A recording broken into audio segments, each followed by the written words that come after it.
What is going on, guys? Welcome back to my channel. I'm pretty active right now. After a win like that from Dustin Poirier, it's just really I couldn't even sleep, bro. Like that's the thing with combat sports.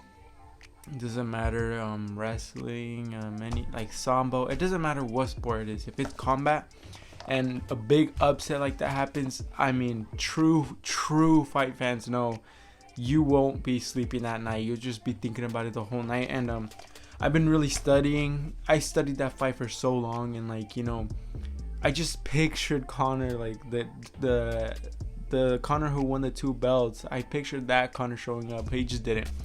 But here I have my notes, so you guys, we're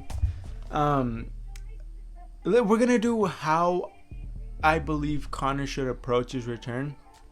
So let's get right into it. Yeah, so the number one, in my opinion, would be to fight someone who obviously is on a declining, but still would give him a good bounce back fight. Get him at least just the feeling of being back and being active, not fighting just once a year. In my opinion, that would be fighting Tony Ferguson, because Tony Ferguson is on a two fight loss streak, if that makes sense. So his last fight was against Charles Oliveira. He got very outclassed. The fight before that was against Justin Gaethje. People could argue a little bit, probably saying it was a fluke because he was training for Khabib. He made weight twice, so that fight was just really impressive by Gaethje, but a lot of people were discrediting Justin Gaethje. But yeah, I just feel like the really declining rate that Tony Ferguson is on right now still gives Conor a good amount of experience in there, because Tony Ferguson, will still bring the fire to Conor. He's not one to back down. And again, I just feel like Conor is too explosive in there. He should approach that fight differently, but again, that just it gives Conor it's like a spar like he says now, but it's like a spar. Just going in there, trying something new, try a new stance. Tony is very hittable. We have seen he's very, very hittable. So that is a great fight for him. But the best second option is to fight Hooker. He is, again, on a 2-fight losing streak. His last performance was against Mike Chandler. He lost. After that, the fight prior to that was against Dustin Poirier. Probably one of the best fights I've seen.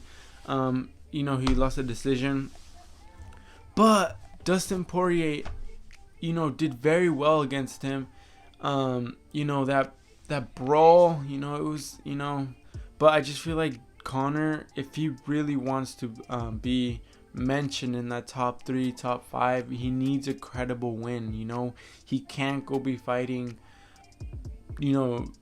someone who isn't worthy, like let's just say Nate. The trilogy, it's good money, but it just doesn't make sense if he wants to fight for that title. So fighting Hooker would get him up there. My number 3 would be fighting Al Iaquinta. Al Iaquinta is in the top 10, I believe. Again,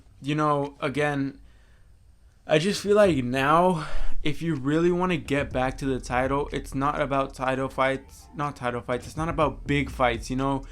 We get you're a big star, but I mean, you just got knocked out, and I'm sure not a lot of people are going to want to watch you fight. So you need to bounce back with a big KO, big performance. I've seen the rankings right now.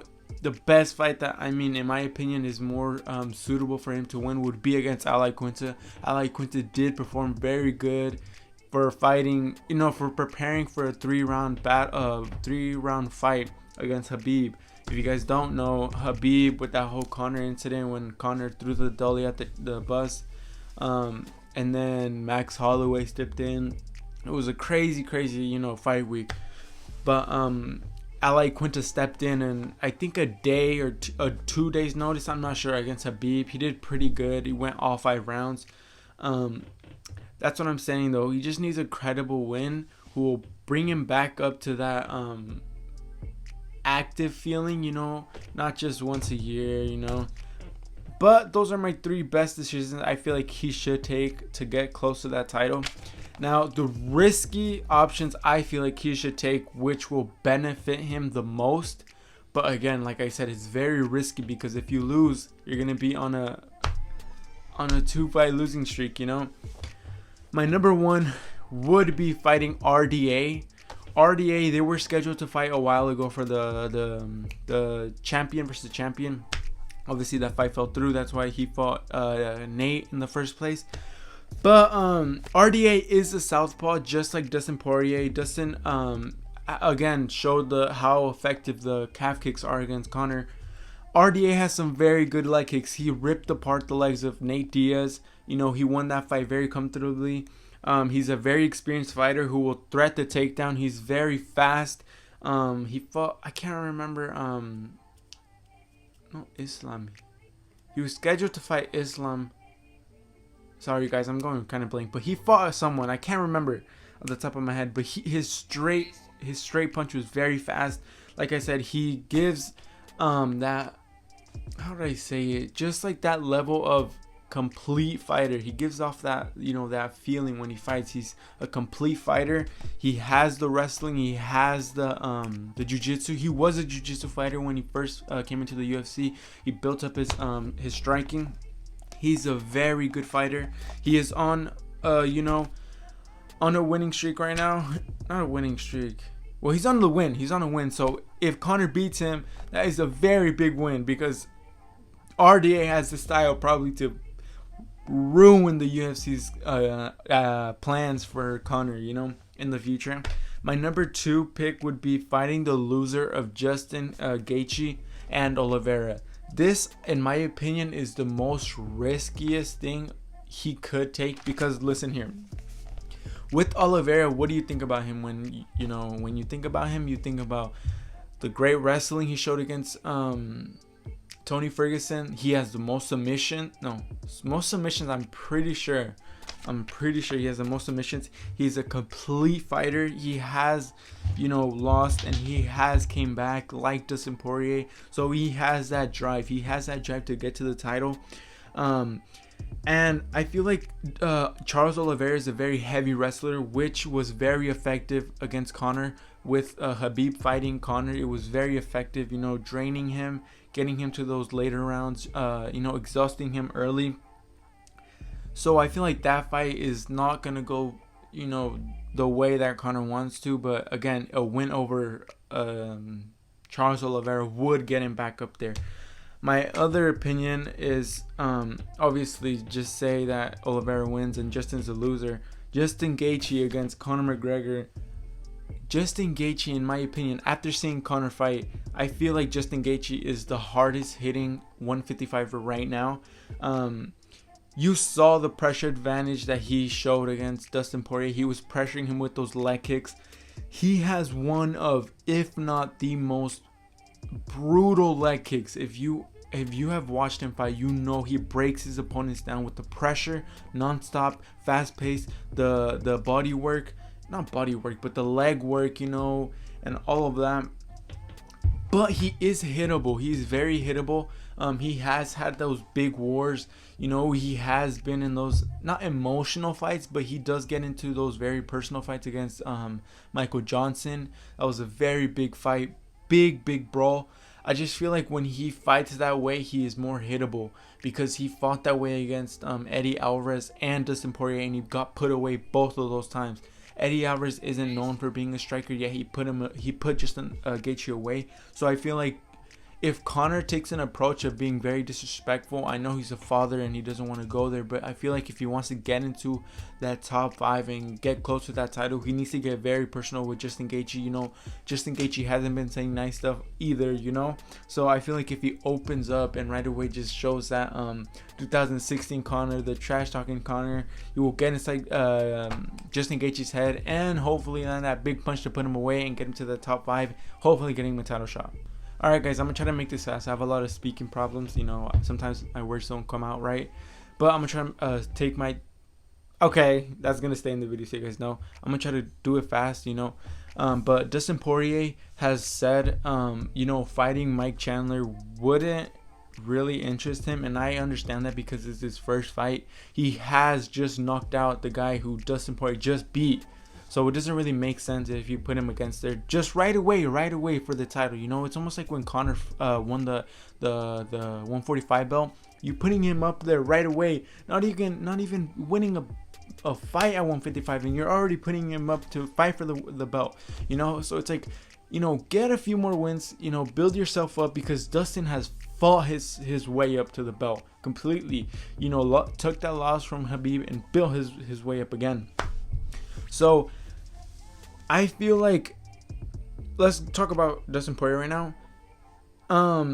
There was, I don't know if it's confirmed or not, but there was talks about Charles Oliveira against Justin Gaethje, and that fight doesn't really feel like the winner should fight for the belt, because in my opinion, Charles Oliveira should go ahead and just fight for the belt with Poirier, because again, let's just say Justin Gaethje knocks Charles Oliveira out, and then it's going to be Justin Gaethje versus Dustin Poirier for the belt, which we have already seen. We've already seen Justin Gaethje versus Poirier, and we saw how that went. So Justin Poirier pressured him a lot with those leg kicks. Sooner or later, Dustin Poirier starting to fire that left right when the leg kick will land from Justin Gaethje. So I just feel like Dustin Poirier has already beat him. You know, I want to see something new. You know, just the way the fight stylistically looks very similar to Khabib versus Khabib versus Dustin Poirier. So I feel like that is the better fight to make right now. Those two are very deserving of the vacant title. With Mike Chandler, I believe he should fight RDA. You know, he's got a big win, not against, you know, a fighter with a win, but either way, a big win, big debut. RDA, a big win again at 155. You know, he went up, and you know, he went up to 170, and then you know, so he came down. Big performance. I just feel like Mike Chandler versus RDA makes the most sense right now, because again, like I said, RDA, it doesn't, with like Mike Chandler, it doesn't really make sense to put him right up there for the title just with one win. Again, with RDA, there's many fights up there. You know, you got Tony Ferguson, Conor McGregor, you got, you know, all those people. It doesn't really make sense if you throw him right up there with Dustin when he's only got one win, you know. So yeah, I just feel like RDA versus Chandler is the fight to make, and Dustin Poirier versus Charles Oliveira is the fight to make for the title. So with whatever happens, you know, there was talks of Charles Oliveira versus Justin Gaethje, but hopefully that fight doesn't go through, because I want to see Oliveira versus Dustin Poirier. That's the fight I want to see. Yeah, guys, I hope you guys liked the video. My in-depth intake with the whole 155 division. The division is very falling into place, you know, right now, and very happy with it. But I hope you guys liked the video. I'm gonna stay more consistent with this channel. You know, I had that little break because there wasn't really a lot of fights, you know. But new year, I'm gonna post a lot of content on this channel. Hope you guys like the video, and peace.